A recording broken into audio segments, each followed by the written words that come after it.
ओहो, क्रिसमस साल का सबसे बेहतरीन समय होता है, या फिर जिंगल्स आपको ऐसा फील कराते होंगे। लेकिन कड़वा सच तो यह है कि चीजें हमेशा जैसी दिखाई देती हैं वैसी होती नहीं है। और कुछ ऐसा ही नॉर्थ पोल पर सेंटा के वर्कशॉप में नजर आता है, जो पूरी तरह से अपराध और अव्यवस्था से भरा हुआ है। यहाँ सिर्फ आप ही उनकी मदद कर सकते हैं। बूढ़े सेंटा निक्स को आपकी जरूरत है, इसलिए इन क्रिसमस पहेलियों को हल करने और क्रिसमस को बचाने के लिए तैयार हो जाइए। नंबर 10, एल्फ की मौत। एक अंतर्राष्ट्रीय जासूस होने के नाते आपका काम आपको नॉर्थ पोल पे ले जाता है। सेंटा ने international bureau of Christmas affairs से संपर्क भी साधा है, क्योंकि वे एक बहुत ही बड़ी मुसीबत में पड़ गए हैं। वे चाहते हैं कि आप उनकी मदद करें। यहाँ पर जो सबसे बड़ा मुद्दा है वो ये है कि एल्फ की मृत्यु। आप अपराध स्थल पर पहुंच जाते हैं, जहाँ आपको ओची द एल्फ का मृत शरीर मिलता है। उसकी आंखें खून से भरी हुई हैं और उसके हाथों पर 2nd डिग्री के जलने के निशान हैं। इसके अलावा वहाँ कोई भी सबूत मौजूद नहीं है। तो इन 3 संदिग्धों में से अपराधी कौन है? नंबर 1, स्प्लैशी नाम का एल्फ जो कम्युनिटी पूल चलाता है। बी, स्टेबी नाम का एल्फ क्रिसमस में शेफ की छुरियां बनाता है। या फिर सी, ग्लोई नाम का एल्फ जो दुनिया के लिए क्रिसमस लाइट्स बनाता है।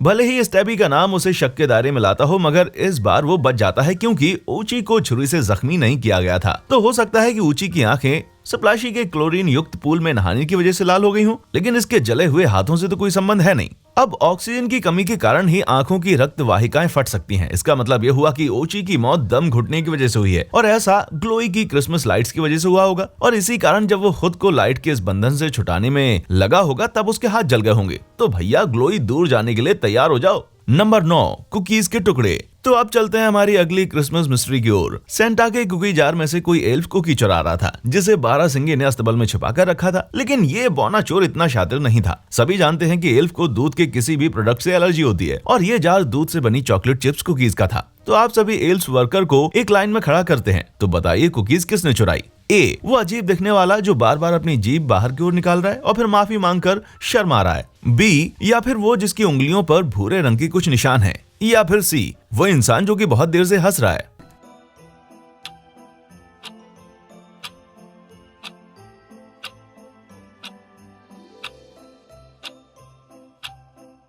बारहसिंगा के अस्तबल में काम करने की वजह से बी कर्म के वर्कर के हाथ बारहसिंगा के मल की खुदाई करने के कारण इसके हाथों पर भूरे रंग का होना एक ऑब्वियस सी बात है। तो अगर उस हंसते हुए एल्फ की बात करें तो हंसना शायद इंसानों में एलर्जी की बात मानी जाती होगी, लेकिन ये तो एक एल्फ है और इसका काम ही है हंसना। तो अब हम बढ़ते हैं एक की ओर, जिसकी ओर सारे सुराग इशारा कर रहे हैं। एल्फ की जीभ बार बार बाहर लटक रही है। ये दर्शाती है कि उसकी जीभ में सूजन है, और एक सूजी हुई जीभ उसका यूं ब्लश होना एलर्जी का रिएक्शन हो सकता है। इससे पता चलता है कि यहाँ पर क्या चल रहा था। कुकीज सबसे पहले एल्फ ए ने चुराई थी, और उसका शरीर उसे इसके लिए बख्शेगा नहीं। जाओ इसे भी बेक कर दो। नंबर 8, नशे से युक्त बारहसिंगा। जब आप बिजी थे तब इन बारहसिंगों में से एक ने चुपके से सेंटा की स्पेशल क्रिसमस ब्रांडी पी ली थी। कुछ दस्तावेजों की मदद से बारहसिंगों के बर्ताव और पर्सनैलिटीज के बारे में पता लगा सकते हैं, तो पता लगाइए। तो इन तीनों में से किसने पी रखी है? पहला, लाल नाक वाला दंगाई बारहसिंगा। दूसरा, वो जो पागलों की तरह नाच रहा था। या फिर तीसरा, जो कि दिल खोल के गाना गा रहा था।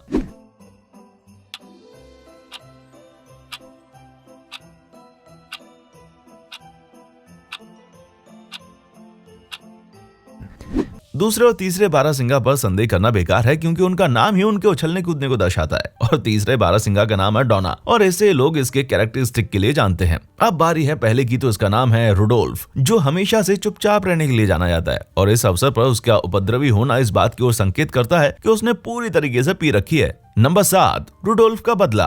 रुडोल्फ अपने पकड़े जाने से बेहद गुस्से में है, और उसे पता चल चुका है कि उसका जुर्म और किसी ने नहीं बल्कि आपने पकड़ा है। वो आपको अपने सींगों में अटका कर एक छोटी सी केबिन में ले जाता है, और आपको वो एक कोने में घसीट ले जाता है, जहां आप एक दूसरे के सामने खड़े हैं, और यहाँ से बच के निकलने का आपके पास कोई और रास्ता नहीं है। लेकिन रुडोल्फ के बिल्कुल ऊपर छत पर आपको रुडोल्फ का एक जुर्म नजर आता है, जो है स्टेबी द एल्फ का मृत शरीर। रुडोल्फ ने उसे वहां अटका कर रखा था, जमे हुए बर्फ के एक टुकड़े में, लेकिन अपनी तराशी हुई छुरियों के साथ। एक बात और, आप जहां हैं वहां फोन का सिग्नल नहीं है। टेबल पर बस एक स्मार्ट होम स्पीकर है जो कमरे के सभी उपकरणों से जुड़ा हुआ है, और क्योंकि आपके पास भागने का कोई दूसरा तरीका है नहीं, तो इनमें से कौन सा आदेश आपके लिए सबसे उपयोगी साबित होगा? पहला, एलेक्सा पुलिस को कॉल करो, क्योंकि आप इन पर तो डिपेंड कर सकते हैं, है ना? दूसरा, एलेक्सा हीटर को ऑन करो, क्योंकि ये केबिन बहुत ही ठंडी है तो शायद गर्मी आपके काम आ जाए। या फिर तीसरा, Alexa all I want for Christmas is you song play करो। मरना ही है तो फिर क्यों ना खुशी से मरा जाए।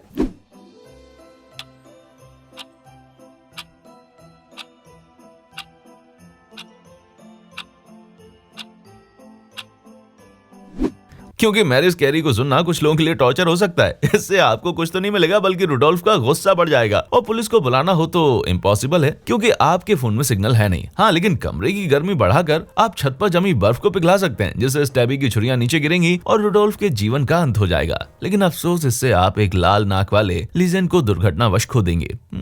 ये तो बुरी बात है। नंबर 6, क्रिसमस की अदालत। आपको सेंटा ने रंगे हाथों उस केबिन में रुडोल्फ की लाश के साथ पकड़ लिया है, और सच कहूं तो आप यहाँ खुद को बड़ा कसूरवार मान रहे हैं। सेंटा आपकी ओर इशारा करते हुए कहते हैं कि क्रिसमस पर कोई ऐसा करता है क्या, और आपको क्रिसमस की कोर्ट में ले जाया जाता है, जहां आपके क्रिसमस के लिए उत्साह का टेस्ट किया जाएगा। अगर आप पूरी तरह से उत्सुक हैं तो आपको बख्शा जाएगा, लेकिन अगर आप फेल हो जाते हैं तो फिर आपको हमेशा के लिए बुरी लिस्ट में डाल दिया जाएगा और आपको क्रिसमस की असेंबली लाइन में नौकर की तरह काम करना पड़ेगा। सेंटा जोर से टेबल पर हथौड़ी मारते हुए पूछते हैं, who designed my stylish red outfit? Option number 1, Saint Nicholas पवित्र ईसाई बिशप। ऑप्शन नंबर 2, कोका कोला का advertising department. Option number 3, America का राजनीतिक कार्टूनिस्ट।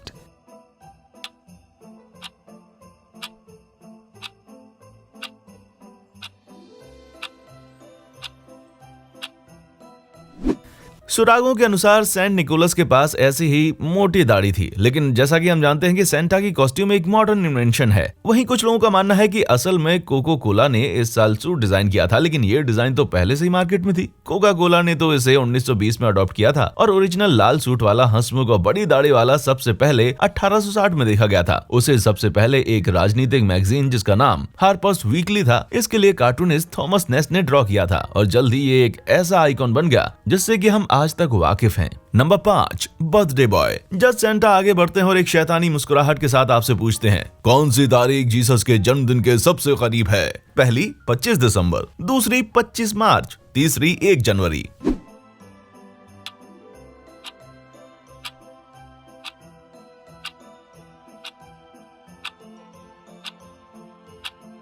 अब आप सोच रहे होंगे कि एक बात तो यह है कि इसका कोई गवाह नहीं है या किसी तरह से पुष्टि नहीं की जा सकती कि जीसस का जन्म 25 दिसंबर को हुआ था, और इस तारीख को 4वीं शताब्दी तक मनाया नहीं जाता था, और ऐसा भी नहीं लगता कि वो नई ईयर के वक्त जन्मे थे। इनफैक्ट बाइबल का गहन अध्ययन और इतिहास में मौजूद सबूतों के हिसाब से ऐसा लगता था जैसे उनका जन्म वसंत ऋतु के दौरान हुआ था। उदाहरण के तौर पर उस वक्त चरवाहे अपनी भेड़ों की देखभाल कर रहे थे, जो खास करके वसंत ऋतु में ही की जाती है। दूसरे अध्ययनों में इस तारीख को गर्मी के मौसम में मानते हैं। खैर, जो भी हो, इस बात की संभावना ज्यादा है कि मार्च हमारे जवाब के आसपास है। नंबर 4, प्यार बिखेरना। सेंटा आपकी नॉलेज से इम्प्रेस्ड है, लेकिन अभी भी वे आपके क्रिसमस के उत्साह को लेकर पूरी तरीके से संतुष्ट नहीं है। वे कहते हैं कि इस बात को प्रूव करने के लिए आप पूरी तरह से क्रिसमस को सम्मान कीजिए। आपको ये प्रूव करना पड़ेगा आप क्रिसमस की खुशियों को कैसे लोगों के बीच स्प्रेड करेंगे। इसका सबसे उपयुक्त तरीका कौन सा है? पहला, आप एक क्रिसमस सॉन्ग पर डांस करेंगे। दूसरा, 5 बार मैरी का नाम लेंगे। या फिर तीसरा, आप जोर जोर से गाना गाएंगे ताकि सभी आपको सुन सकें।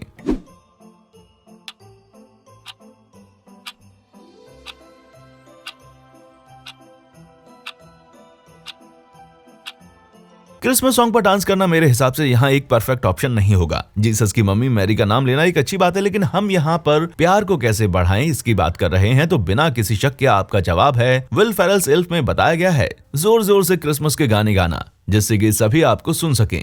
नंबर 3, सेंटा का फार्म। आपके गाने के टैलेंट से खुश होकर सेंटा आपका एक और टेस्ट लेना चाहते हैं। वो आपको अपने बर्फ से घिरे फार्म ले जाते हैं और आपको कुछ पत्थर देते हैं जिस पर लेटर VI और एक और I लिखा हुआ है, और वो आपको इस पत्थर को गार्डन में एक ऐसी जगह पर रखने के लिए कहते हैं जो पर रखे नाम से मिलती जुलती है। सेंटा मनी मन एक क्रिसमस का सॉन्ग भी गुनगुना रहे हैं, लेकिन अफसोस कि आपको याद नहीं आ रहा कि वो गाना कौन सा है। तो अब आप इस पत्थर को कहाँ रखेंगे? पहला ऑप्शन है एक फलों से भरा पेड़ जहाँ एक ग्रे रंग का पक्षी बैठा हुआ है। दूसरा ऑप्शन गाय के तबेले में जहाँ सेंटा की 8 दूध देने वाली औरतें गायों का दूध निकाल रही हैं। या फिर तीसरा ऑप्शन एक तालाब जहाँ कुछ हंस तैर रहे हैं।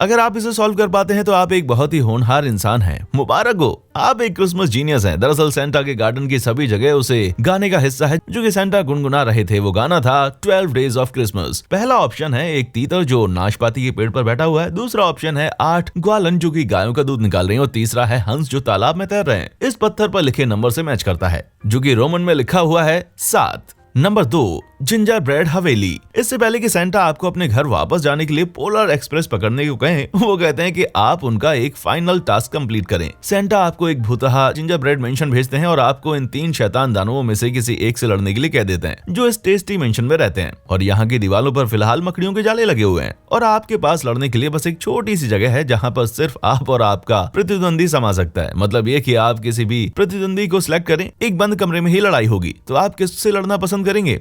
पहला, एक 7 फीट लंबा एनिमेटेड क्रिसमस टर्की जिसके सभी तरफ तेज धार वाली छुरियां बंधी हुई हैं जो प्रतिशोध लेने की भावना से भरा हुआ है। दूसरा, एक गर्म दही फटे हुए दूध से बना हुआ अंडे का दानव। और तीसरा, एक जहरीला 9 फीट लंबा कैंडी क्रीचर जिसके पास धारदार अंग है।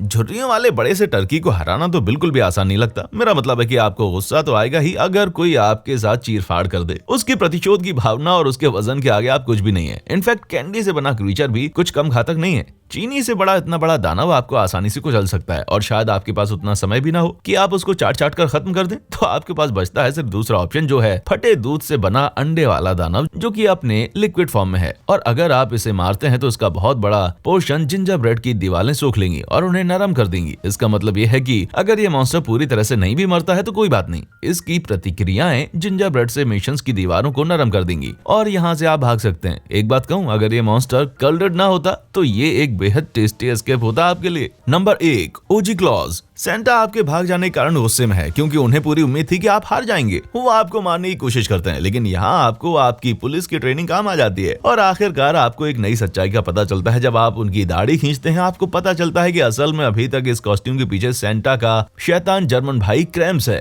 वो हार कर वहां से भागकर निकल जाता है लेकिन इस सच्चाई को रिवील करते हुए कि वो असली पिछले 200 सालों से कर रहा है और अपनी हर बुरे तरीके से वो क्रिसमस को खराब करना चाहता था, जैसे कि बच्चों में लालच की भावना को जगाना ताकि वे ज्यादा से ज्यादा खिलौने मांगे। इसका मतलब तो ये हुआ कि इतने लंबे समय से बंधन में रखा गया था और वो बेसमेंट के इन 3 कमरों में से किसी एक में हो सकते हैं। बाकी के 2 कमरों में असली सेंटा के हमशक्लों को रखा गया है और आपके पास एक बहुत ही नाजुक छड़ी है जिसका इस्तेमाल आप सिर्फ एक ही बार कर सकते हैं। असली सेंटा को छुड़ाना आपके लिए आसान नहीं होने वाला, तो जल्दी कीजिए, आपको क्रिसमस को खराब होने से बचाना है भाई। तो बताइए आपको इनमें से कौन सा दरवाजा खोलना है असली सेंटा को बचाने के लिए? पहला, एक गुलाबी वाला हंसमुख सेंटा जो सफेद दाढ़ी के साथ लाल आउटफिट में है, या फिर दूसरा, एक थोड़ा सा दुबला घनी दाढ़ी वाला आदमी जो ब्लू आउटफिट में है, या फिर तीसरा, एक आदमी है जो फटे पुराने कपड़ों में बैठा हुआ है।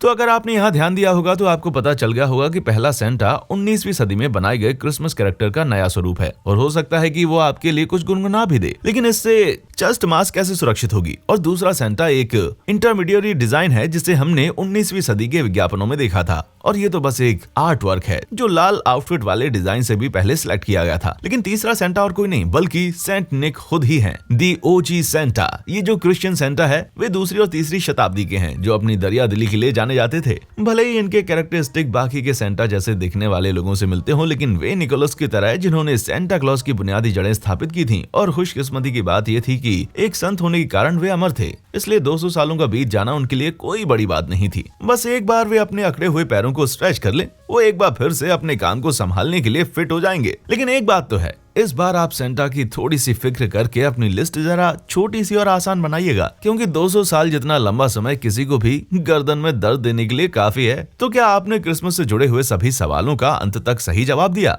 अगर नहीं तो आप इनमें से किस पहेली को हल नहीं कर पाए? नीचे कमेंट सेक्शन में हमें जरूर बताइए कि आपने कितनी पहेलियों का सही जवाब दिया। देखने के लिए शुक्रिया और हाँ, हो मैरी क्रिसमस।